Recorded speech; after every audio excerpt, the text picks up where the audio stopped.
Fans of home fighting games have been talking about Kasumi Ninja for months now. As the first fighting game for the Atari Jaguar, Kasumi Ninja will come under extreme scrutiny the second it's released. There's been a lot of pre-release hype about this kick-and-punch cart, but when I played it recently, I found a real rarity. A game that lives up to its own press. Kasumi Ninja features a wide variety of characters, from ninja assassins to Native American fighters. Each character has its own fighting style, so even basic moves like punches, kicks, and jumps will differ from fighter to fighter. One feature lacking in many fighting games is the ability to choose your opponents and locations in any order. Kasumi Ninja is a tournament fighting game, but it adds a little more to the basic climb the ladder and kill this big bad dude scenario. After you beat all the regular characters, you must fight the end boss, a ninja possessed by evil spirits, as each of the characters and win. But that was only a hologram of the bad guy. Then you have to make your way through a dangerous labyrinth, fight him for real, and escape the labyrinth. Only then will you have won the game. The game runs at 30 frames per second, and it really shows. This is one of the fastest fighters I've ever played, and the animation is superb.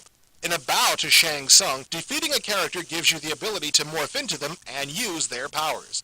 You have to become proficient with all the fighters, since the endgame boss must be defeated by each character in order for you to win. In games in general, blood is good. But in fighting games, it's almost a biblical commandment. Blood is cool. Blood sells.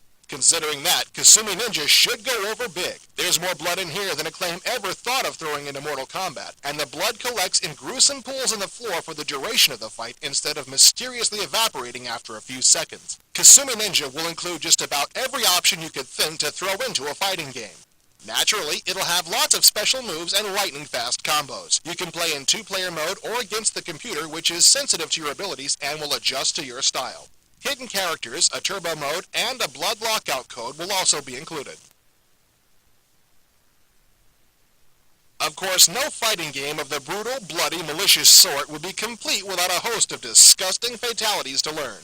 Not to worry, you'll get your fill of violent death with Kasumi Ninja.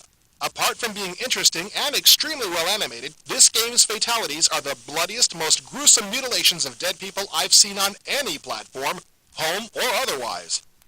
Scheduled for release in August or September, I expect Kasumi Ninja to sell a ton of Jaguar systems. It's beautiful to look at, exciting to play, and should take a long time to beat. Plus, it's easily the bloodiest fighting game yet on any home system, and that alone should guarantee strong support from the mutant crowd.